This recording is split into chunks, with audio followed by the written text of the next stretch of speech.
What's up, everyone? Welcome back. Happy to have you. 2022 college football officially underway. Kind of started last week, week 0. Not much to talk about from those games. We got Ryan, Zach back talk college football. DeGen Central is live for this season. What are you guys most excited about this season? So looking forward. Losing some money on some Saturdays, just looking forward to it. It's the best sport. It's finally fall. I don't know. College football is pretty top heavy this year, but you never know what can happen. Sweatshirt, jogger weather. Yep. Beer. Yep. Tailgating. Oh yeah. All right. So the agenda today is we're going to talk. Today is Thursday, September 1st. So there's some games going on right now. It's currently 7:33 p.m. So the Purdue game is coming up at 8. So that will be in some of our picks. We're going to start with the Thursday picks. Then we're going to talk about the big 3 games. We're going to talk about 3 biggest games this week. We'll get to those, and then we're going to talk about who we think will win the Power 5 conferences, and then we'll give our Saturday picks. And then again, feel free to comment under our posts. We post all of our picks. So if you want to trash any of our picks or comment your own, feel free to. That's on our DeGen Central Twitter. I believe that is at Victory Lap Bets. At Victor Lab Bets. Thank you, Zach. Okay. So also real quick, we are sponsored again. So if you don't have a sports book, even if you do have a sports book, BetUS is where you want to go. You'll find some great promos. Also, if you want to use your cryptocurrency to be able to place your bets instead of having to transfer money straight from your bank accounts, they have an option for cryptocurrency as well. So great option there too if you'd rather use a cryptocurrency, and they have extra bonuses, higher percentage bonuses for first signups if you use cryptocurrency. I think you get 150% bonus on your first sign up instead of 125. Both are great, so check it out. Make some bets and win some money, and hopefully we do too. So let's get into it. First thing we're going to talk about is our Thursday picks real quick. Couple good games. I mean, we got some ranked teams finally playing today. Currently, Pitt is hosting West Virginia. Still 0-0 with 3:30 left in the first quarter, but my focus is here. I know we're all kind of excited about the Purdue game. Our other friend of the podcast, Michael, is actually going to be at the Purdue Penn State game. So good luck to him. Hopefully makes it out of the stadium alive, and we wish him well on his bets. We'll get to his bets last. So I might as well go first unless anyone has any objection to that. Nope.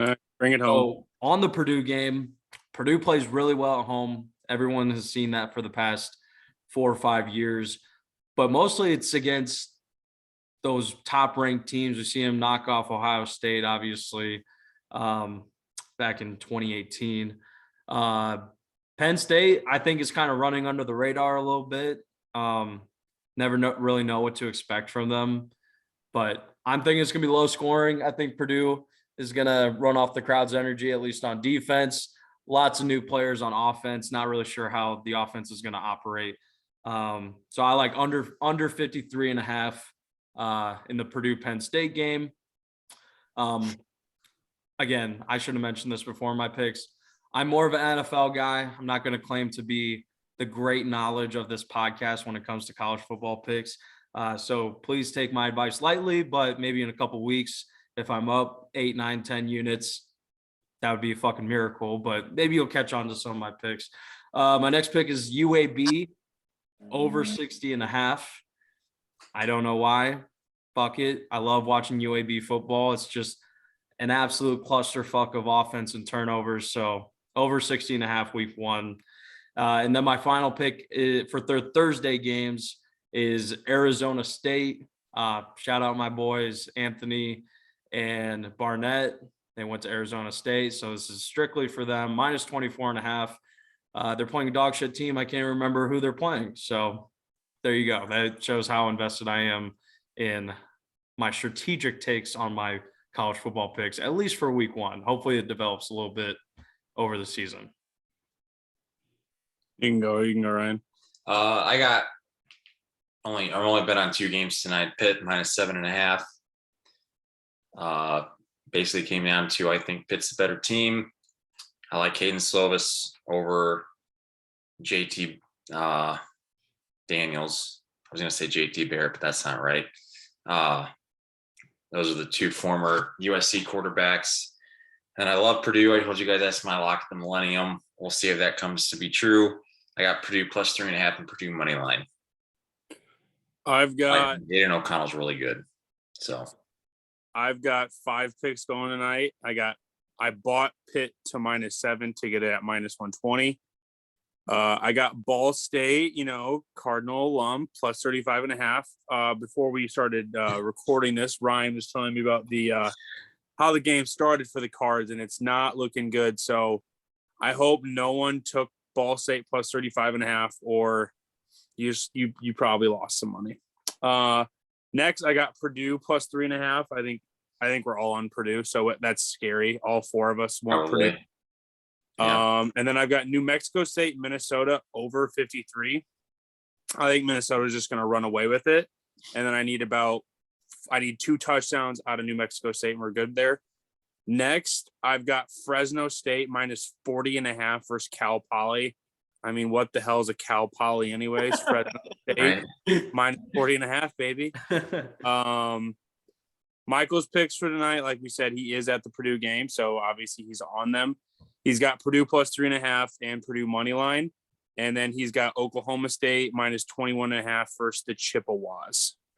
So that's all of our Thursday picks. All these picks were posted between an hour to 6 hours for the games tonight. So we were true to that. We posted them before the games, but we wanted to go over them over the podcast still. Pitt just took a 3-0 lead. So still losing in terms of the -7 or -7.5. We're closer. We're closer. We're inching towards that. Let's see if Ball State got any better since we started the pod. Nope. Tennessee is up 17-0 with four minutes left in the first quarter. The live is 46.5. Yeah, that's going to be a loss. We're going to take a L there. Yep. You gotta love to see the start of the season during mid podcast live fucking content right there. Yeah. For you, Zach's demise going into the negative category before the end of week one's DeGen Central podcast. So UAB is playing Alabama A&M. Just sounds like a fake school. Just for clarification, why I took the over, shit show. And Arizona State is hosting Northern Arizona. Nice. I've never heard of Alabama A&M. Fake schools. It's what was that the fake high school called? Oh, the one that was like last year on ESPN. Yeah, the meme. I don't remember. Bishop Sycamore. Yes. Yeah. Bishop Sycamore is around college football. The fact that they got on national television is just they were trucking fucking 16-year-olds for fun. So fucked. All right, before we go off on that, next thing we're gonna do is talk about let's do the conference first. So we're gonna go through the Power 5 conference and pick who we think are gonna win. Let's start with the Pac-12. I'll say USC. Ryan? I like Utah. I know that's a popular pick, but I just think USC is I don't think they have it in the trenches. It's the same thing every year. They got weapons on the outside, they got a quarterback, but that's hasn't changed. They had a new coach though, Lincoln Riley. There's the same thing there. We'll see though. I actually don't have either of you guys. I have Oregon with Bo Nix, Dan Lanning. I got them bringing home the Pac-12 title in the first year. All right, love to see it. 3 different options across the board. Might finally see some good competition out in the Pac-12. That would be some much needed. I mean, Utah, Oregon was pretty nice last year, but a 3-team. Someone write these down. I don't have a pen and paper. Someone write these down. I'll review it and post them. I got you. I got it. Oh, you got it. Okay. Let's do the ACC next. Who we got in the ACC? You want to take it first, Nagy? Sure. Man, it's a weird one. I'll stick with Pitt. Even losing the quarterback, and again, this is not the greatest knowledge. I haven't heard a ton of word that they lost like a bunch of supporting cast, I guess. They did lose Kenny Pickett and Jordan Addison, don't forget. Okay. No, that's what I'm saying, outside of the quarterback position. Yeah. Addison's probably second or third back. Outside of the most important position in college football. Yeah. The second most important position. But I'm never going to take Clemson. I fucking hate Dabo. Goat. Yeah, I'm going to pick Clemson. I think they're going to run away with it. Maybe NC State can give him a battle with Devin O'Leary, but yeah, I just feel like the ACC is pretty weak in general. Florida State and Miami aren't what they used to be, so until someone proves me otherwise, I'll just keep going with Clemson. I am also going to go with Clemson, but I'm going to have that they play Miami in the ACC championship. Miami's a good shot too. I think Miami with Mario Cristobal, he's going to turn things around there. I agree. Yeah. And people say this every year. College football is just so much better when certain teams are winning at least 9-10 games, and Miami definitely falls into that category. So yeah. I would love to see it. But I'll still roll with Pitt. Fuck it. All right, let's do the Big 12 next. About to not be looking the same 2 years from now. True.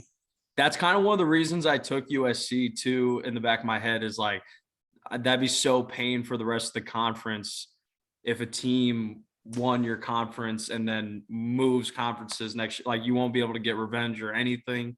So, but I'm going to take Texas. I think we're back. Head ass scene. I don't know. I just don't like Oklahoma, and they lost their coach. I mean, that's a lot more impactful change in college football than in the NFL. So I'll go with the Longhorns.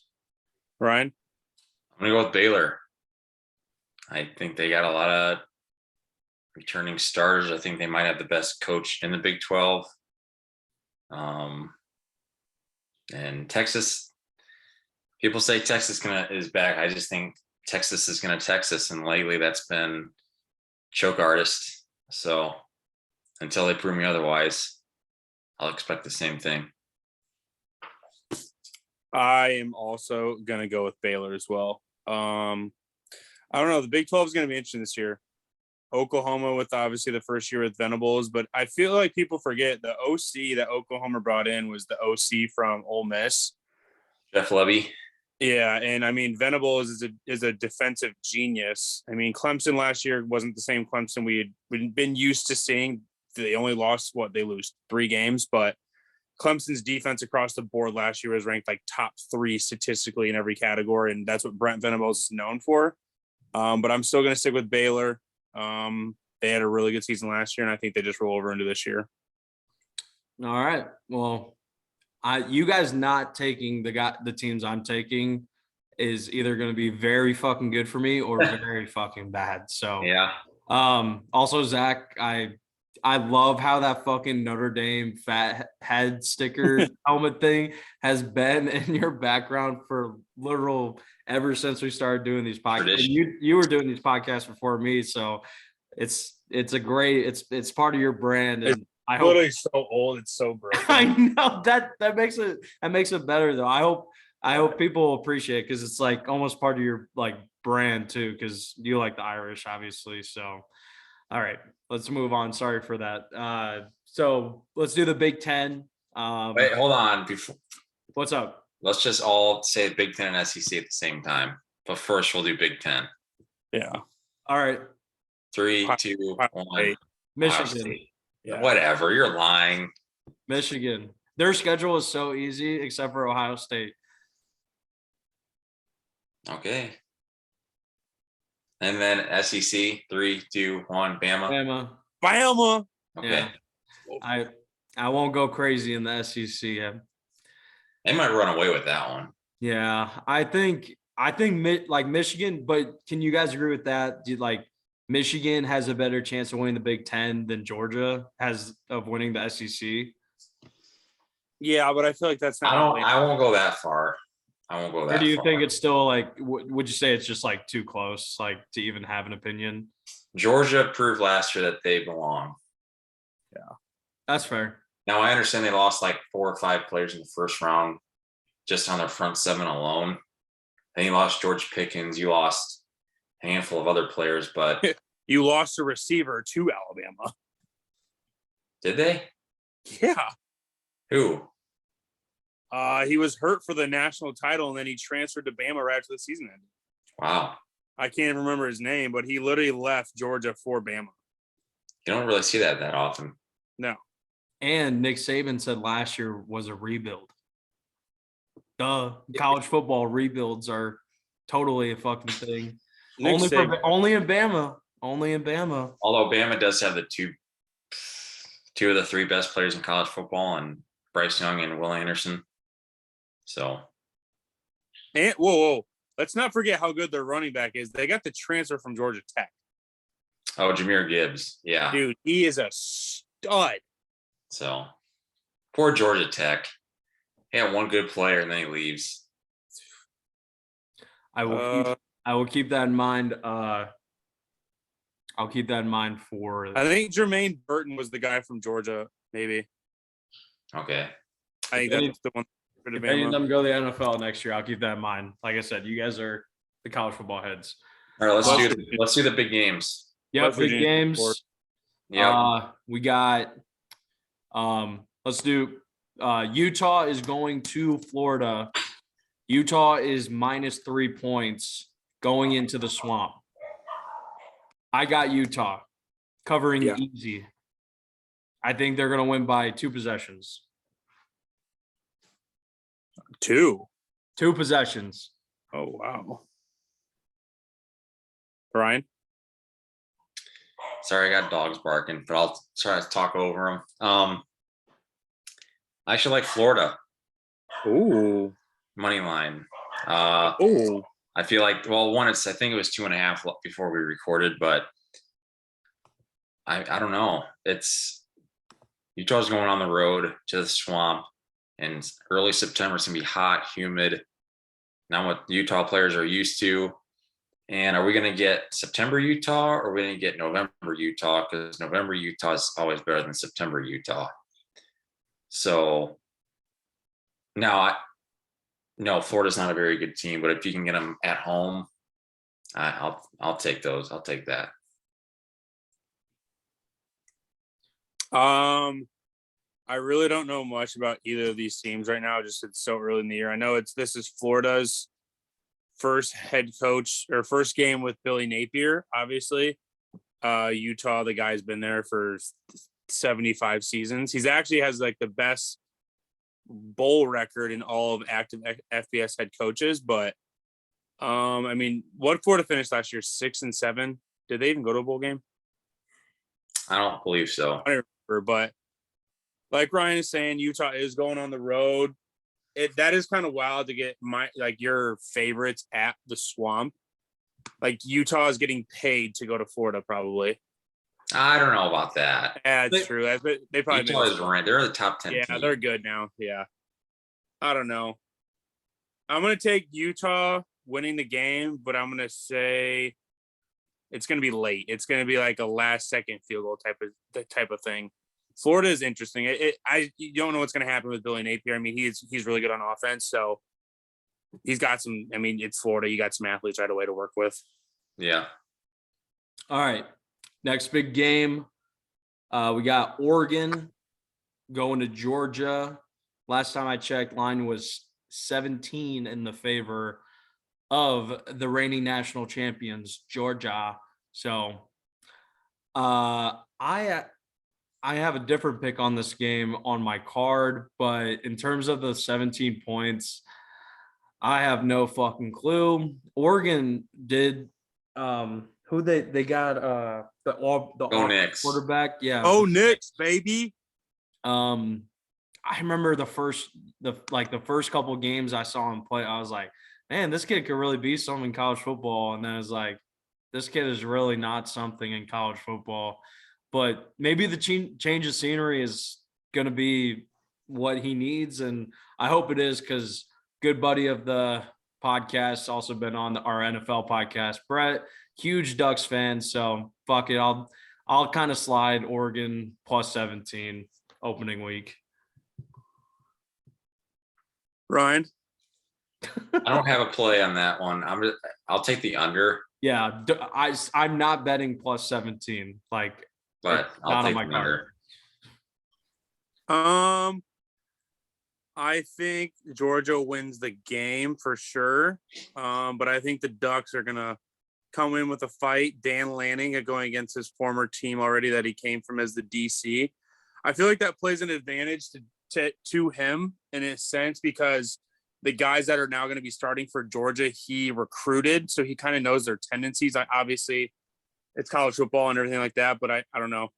I feel like Georgia wins the game, but I definitely feel like Oregon is definitely going to be in that game at all times.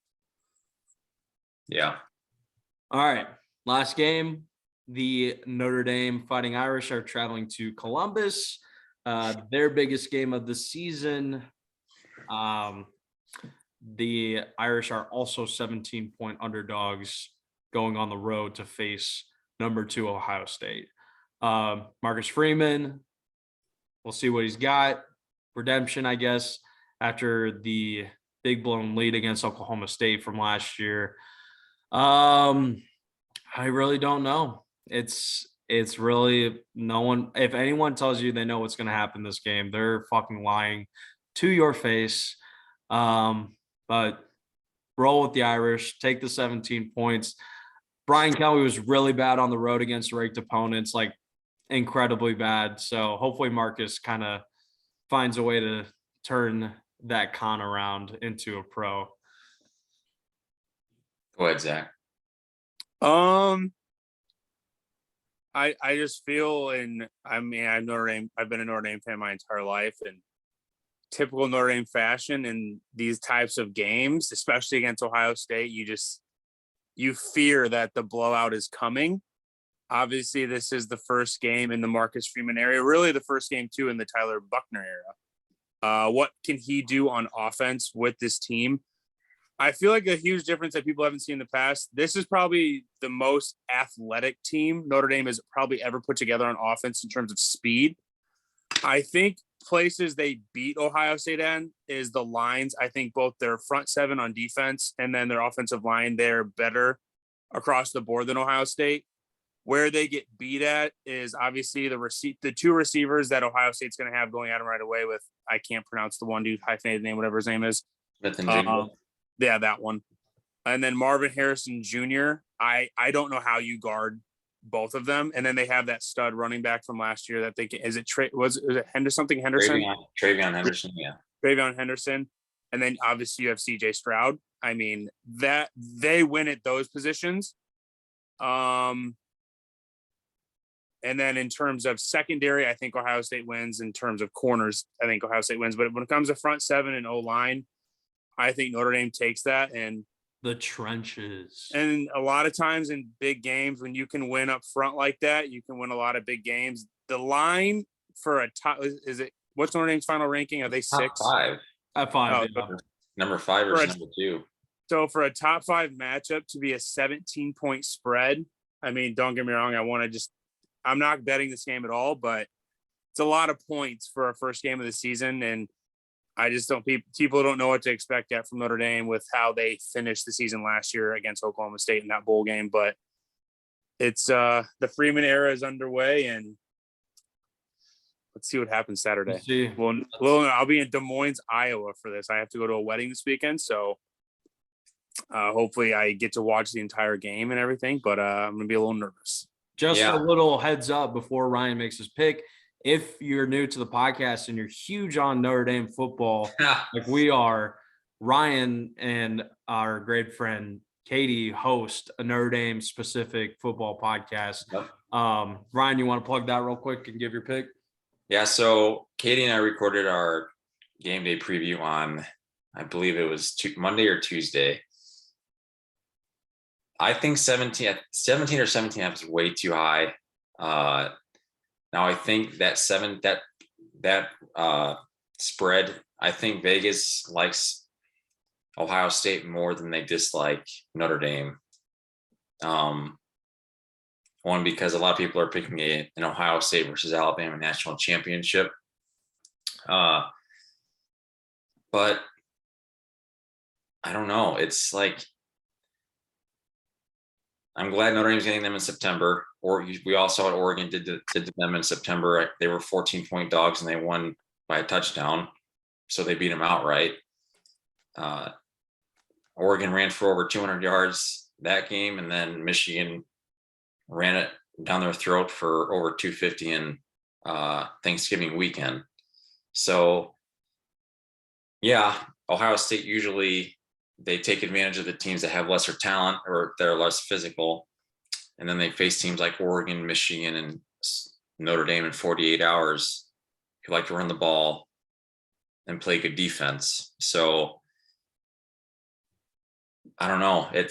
I'm not going to yes, I did predict a Notre Dame win on our podcast, 41-37, because I think that's the only way Notre Dame stands a chance is if they're not going to beat Ohio State 24-21. They're going to have to at least go into the mid 30s to stand a chance. But I think if they can run the ball and put pressure on Stroud, because if Stroud's running for his life, it's hard for Smith and and Marvin Harrison Jr. to get open. So I'm just gonna stick with Notre Dame plus 17.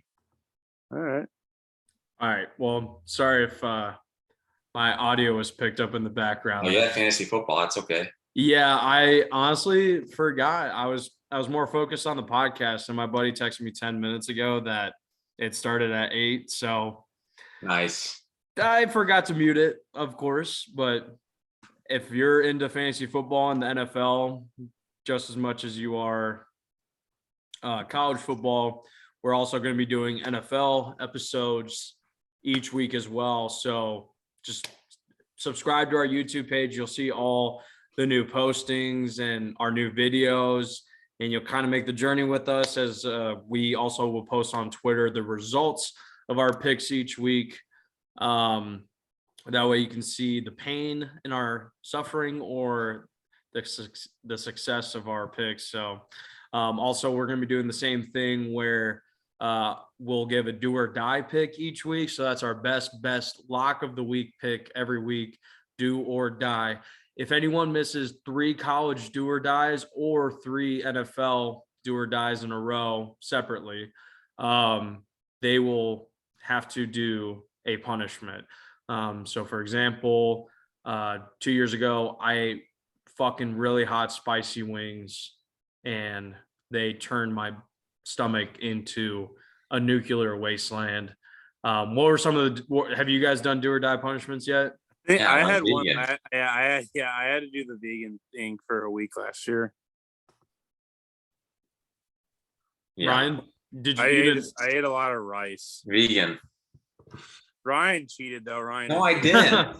Dude, he would text us like pictures of meals like 12 hours apart. He's like, I'm just not eating. Oh yeah. I mean, did you do it? He definitely cheated. He's Whatever. so cheated. Oh, cheated. No, I didn't. Ryan's He gonna would take say- that shit to the grave. One day he sent us a picture at like 4. First picture of the day that he'd been eating. It literally was carrots and green beans like on a tray. Like, you didn't eat anything else all day. He's like, oh, dude, I've been so busy. Like, that is such a lie. Oh man. All right. So if you guys enjoy that, if it's anything shorter, like I remember Michael did like 10 burgers in one episode. I think I've done the same thing before. I had to do like 30. Actually, I had to do like 25 nuggets or 30 nuggets. I remember. So yeah, we usually tweet, give notifications if we're doing the do or die punishments during a podcast, or if we will post a separate video of it. So anyway, I'm not going to give too much explanation into my picks because, like I said, it's week 1. No real rhyme or reason for any of my picks, especially since I am the lesser knowledge of our podcast. So obviously I gave the 3 for Thursday. I mentioned how I like the Georgia under, Georgia and Oregon under 52.5. USC is going to crush to start their season minus 32.5. Kentucky also going to crush minus 16. I said, fuck it. I got Notre Dame plus the 17. Mississippi State minus 16, just taking these fucking SEC schools like it's nothing, apparently. But one SEC school I'm not taking is Florida, because my do or die of the week, as I mentioned, Utah is going to win by 2 possessions. So my do or die at minus 105 right now on DraftKings, not sponsored, is Utah minus 3. You want me to go, Ryan? You want to go? Go ahead. All right. So obviously I've got my 5 plays for Thursday. Guys, just text me your picks after this. Yep. My first play, I believe they play tomorrow. It's going to be Va-Tech Old Dominion over 47.5. I feel like, and whenever these two teams just meet up, it's just a shootout. I mean, Va-Tech lost one year to them. Shout out Vince Ravato. Next, we got Illinois money line versus IU. I don't know how Nagy's going to feel about that one. IU coming off a 2-10 football season. I mean, one of the very, very bad performance. One of the worst following seasons ever. One of the biggest drop-offs ever. Yeah. Next, we got App State +1 versus North Carolina. Next, we got UCLA minus 23.5 versus Bowling Green. Then we got Bama minus 42 versus Utah State. Louisville minus 4.5 versus Syracuse. And my do or die of the week, Oregon plus 17. Wow, you're underplaying that. Hey. So I can't see Georgia blowing them out by more than 17 points. I think they have too much of an explosive offense at Oregon to just kind of do against that. And then with Dan Lanning now taking over, I feel like their defense is going to be more surprising than in years past, with knowing how to stop more high potent offenses and stuff like that. All right.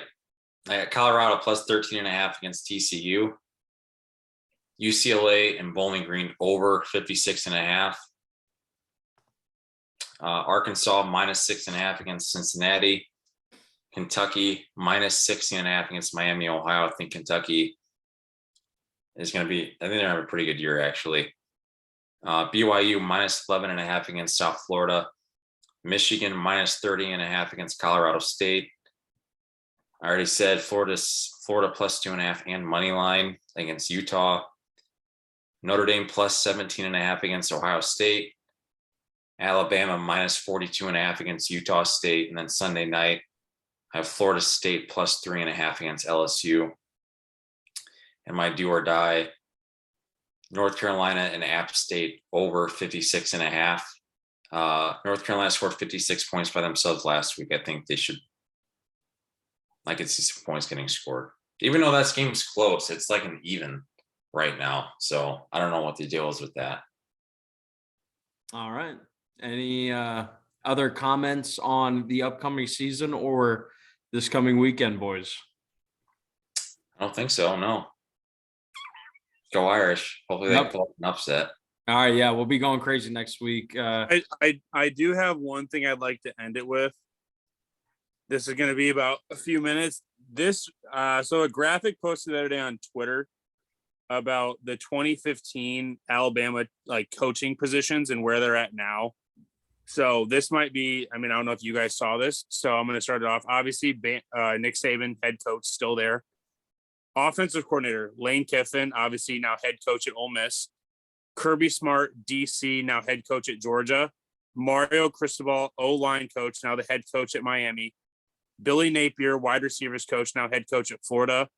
Mel Tucker, D-backs coach, head coach, Michigan State. This guy's name is Tosh Lupoy. He was the outside linebackers coach. He's now the DC at Oregon. Bo Davis was the D-line coach. He's now the D-line coach at Texas. Scott Cochran, the strength and conditioning coach, is the special teams coordinator at Georgia.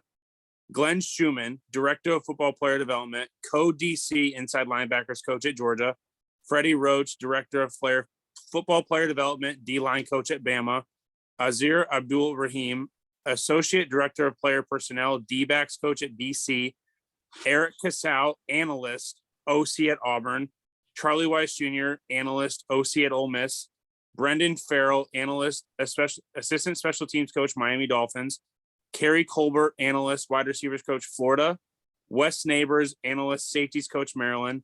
William Vlachos, analyst, O-line coach, Central Michigan. Dan Lanning, graduate assistant, head coach, Oregon. Doug Belk, graduate assistant, DC Houston. Rob Ezel, graduate assistant, tight ends coach, South Alabama. From this 2015 alone, this Bama team from coaches, they have 1, 2, 3, 4, 5, 6, 7. They have 7 head coaches. That's absurd. That's absurd. That's a 7-year time span. It's absurd. What else can be said? Anyone that doesn't say Saban is It's insane. His coaching tree, what he's done for his entire career is just absolutely mind-blowing. All right, wait, Ryan, is Saban's the go to college football coaching, right? Yeah. Okay. I know you're. No, it's Brian Kelly. I wasn't thinking that, but all right. Just a reminder: if you have a sports book, don't have a sports book, I'm gonna have the link in the description for our affiliate link for BetUS. Again, first, once you sign up, you get an initial bonus of 125% match on your initial sign up. And if you like to use cryptocurrency or prefer to use cryptocurrency, it also has that option available and you get 150% match. So you put in $100 of Bitcoin, you'll get $150 extra dollars of credit for free as a bonus for your first sign up. So without further ado, boys, let's have a great season. Again, comment, check out our Twitters, our social, subscribe. If you're watching this on YouTube right now, subscribe, please, please, please. We would love to get over 1,000. I think we're right there. I think we're like 2 away. So be our 1,000th subscriber, help us out. And yeah, we'll see you guys next week. Have a great weekend and great Labor Day weekend. Stay safe. Peace. Peace. Bye.